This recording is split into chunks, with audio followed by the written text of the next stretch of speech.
पर जो भी हमारी रेलवे इंस्टॉलेशंस हैं, जैसे लॉबी है, जी जी पावर केबिन है, जी जी गुड साइडिंग है, जी जी उसका निरीक्षण किया गया। दिल्ली एक्चुअली ये है कि जो यार्ड की रिमॉडलिंग होगी उसमें सुनती साइडिंग बंद हो जी जाएगी। जी बंद हो सुनती जाएगा। साइडिंग यहाँ पे नहीं जी रहेगी, जी साइडिंग चिरविला और पृथ्वीगंज में रहेगी। जी इसके अलावा 2 इसमें नए पैसेंजर प्लेटफॉर्म बनने हैं, जी कार्य चल रहा है, 4-5। देखा होगा। जी जी रिमॉडलिंग होगी तो उसमें बहुत सारी तब्दीलियाँ तो आएंगी यार्ड में। जी जी इसमें अब एक हमारे पास अल्टरनेटिव है लिफ्ट प्रोवाइड करना। जी जी तो इसके लिए मैं बात करता हूँ कि लिफ्ट का कार्य स्वीकृत कराया जाए इसमें, जी जी और लिफ्ट लगा दें इसमें, तो उसमें आराम से जी व्हील चेयर जा सकती है। वहीं श्रावस्ती में नामांकन की प्रक्रिया शुरू हो गई है। इसी के चलते भारी संख्या में सुरक्षाकर्मी नामांकन स्थल पर तैनात हैं। नामांकन स्थल को सुरक्षा की दृष्टि से 3 लेयर में बांटा गया है। भिनगा और श्रावस्ती की अलग अलग नामांकन खिड़कियां बनाई गई हैं। साथ ही प्रत्याशियों के लिए सिर्फ 3 लोगों को ही आने की इजाजत है। गहन जांच के बाद ही प्रत्याशी नामांकन स्थल पर पहुंचेंगे। नामांकन के दौरान जुलूस और रैलियों पर पूरी तरह से पाबंदियां रहेंगी। और इधर रायबरेली में बीजेपी प्रत्याशी अदिति सिंह ने अपना नामांकन किया। नामांकन के बाद उन्होंने कहा कि पिछली बार की तरह इस बार भी वो भारी बहुमत के साथ जीत दर्ज करवाएंगे। साथ ही अपने पति के टिकट कटने पर उन्होंने कहा कि इतनी बुरी हरकत करके मेरे पति पर दबाव बनाया गया है कि अपनी वाइफ के खिलाफ बोलिए तो हम आपको टिकट देंगे।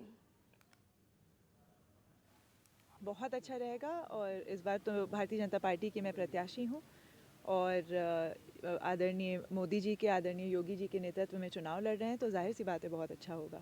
तो कांग्रेस में जब 5 साल पहले आप लड़ी थी तो वो मुद्दे और ये मुद्दे, ये दोनों बिल्कुल अलग हैं कि जनता तो वही है, कैसे समझा पाएंगे आप? जनता मेरी है, जनता अलग नहीं है, जनता हमारी है।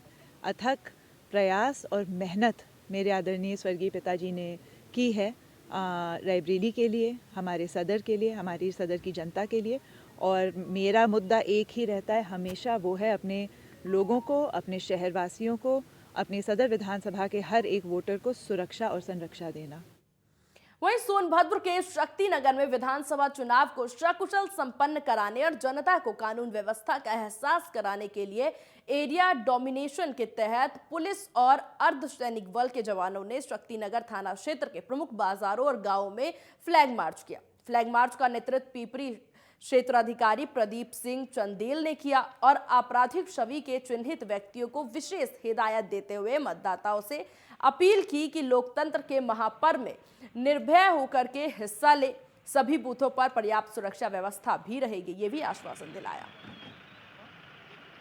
स्वतंत्र और भयमुक्त चुनाव कराने के लिए और लोगों में विश्वास की भावना पैदा करने के लिए 112 बटालियन सीआरपीएफ के साथ में आज एरिया डोमिनेशन और फ्लैग मार्च किया गया।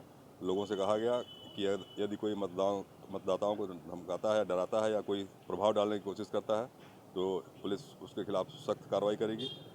वो पुलिस को सूचित करें इस संबंध में, जिससे लोगों के मन में विश्वास और भयमुक्त वातावरण पैदा हो सके। इधर श्रावस्ती में 12 साल की एक मासूम के साथ दुष्कर्म करने के बाद हत्या कर दी गई। आरोपी ने लड़की का हत्या करके शव उसी के घर की छत पर फेंक दिया। स्थानीय लोगों ने इसकी सूचना पुलिस को दी। सूचना के बाद मौके पर पहुंची पुलिस ने शव को कब्जे में लिया। फिलहाल पुलिस ने मामला दर्ज कर लिया है और जांच में जुट गई है।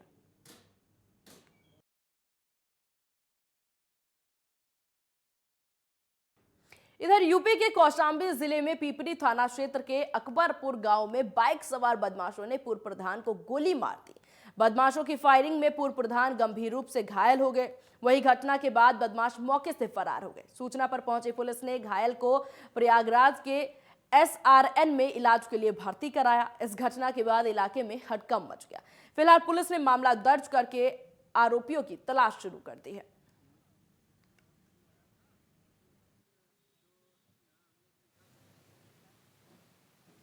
इधर श्रावस्ती में 12 साल की मासूम बच्ची का संदिग्ध परिस्थितियों में शव मिला। मासूम का शव उसी की घर की छत पर मिला, जिसके बाद इलाके में सनसनी मच गई। सूचना पर पहुंची पुलिस ने शव को कब्जे में लेकर मामले की जांच शुरू कर दी है। पूरी घटना भिनगा के पूर्वा की है।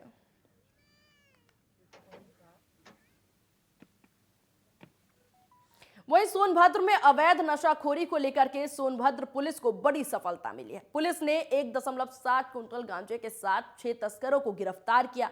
इनके पास से 2 लग्जरी कार भी बरामद की गई है। तस्करों ने पूछताछ में बताया कि उड़ीसा से गांजा ला करके प्रयागराज, कौशाम्बी और प्रतापगढ़ में अच्छी कीमतों पर बेचा करते थे।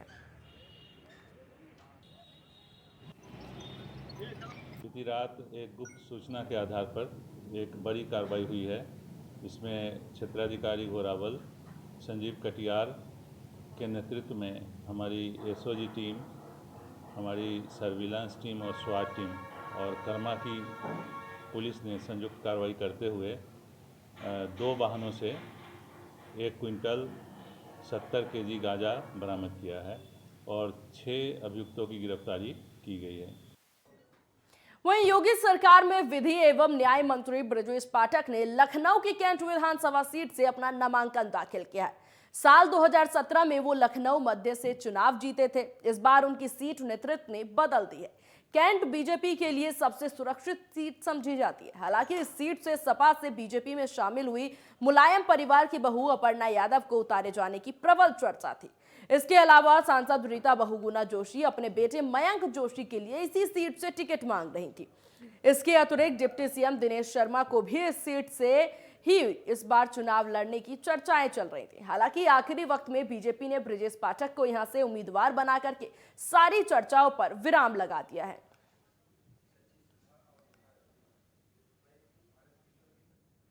वहीं उत्तर प्रदेश के कानून मंत्री ब्रजेश पाठक ने नामांकन के बाद प्रेस कॉन्फ्रेंस की। इस दौरान उन्होंने विपक्ष पर जमकर निशाना साधा। उन्होंने कहा कि सपा सरकार में अराजकता फैलाती है सपा सरकार और जनता इन दंगाइयों की वापसी नहीं होने देगी। सपा गुंडों माफियों के केस वापस लेती है। सपा को गरीबों से कोई मतलब नहीं है। क्या है, उत्तर प्रदेश की जनता अच्छी तरह समझती है। जनता इन दंगाइयों और बलवाइयों को कभी भी वापसी नहीं होने देगी। यह उत्तर प्रदेश की जनता इस बार तय करने जा रही है। बहुत दिनों से मैं सुनता था कि समाजवादी पार्टी के मुखिया ऑस्ट्रेलिया से पढ़कर के आए हैं, इंजीनियरिंग की डिग्री के लेकर के आए हैं, लेकिन जिस ढंग से बजट पर उनकी प्रतिक्रिया आई है वो हतप्रभ करने वाली है। उन्होंने बजट को पढ़ा नहीं, लगता वो चुनावी भाग में बजट को देखना और पढ़ना ही भूल गए। उनका जो चुनावी मैनेजमेंट के लोग महारथी, उन्होंने भी बताया नहीं इनको कि किस ढंग से देश के किसानों का, नौजवानों का, व्यापारियों का, महिलाओं का और विशेष रूप से गरीबों का ख्याल रखा गया है। बड़ी संख्या में निःशुल्क मकान बनाए जा रहे हैं। एग्रीकल्चर के क्षेत्र में जिस ढंग से एमएसपी के लिए लगभग कई गुना बजट बढ़ाने का काम किया गया है, ये उनको दिखाई नहीं देता क्योंकि उनको गरीब से मतलब ही नहीं।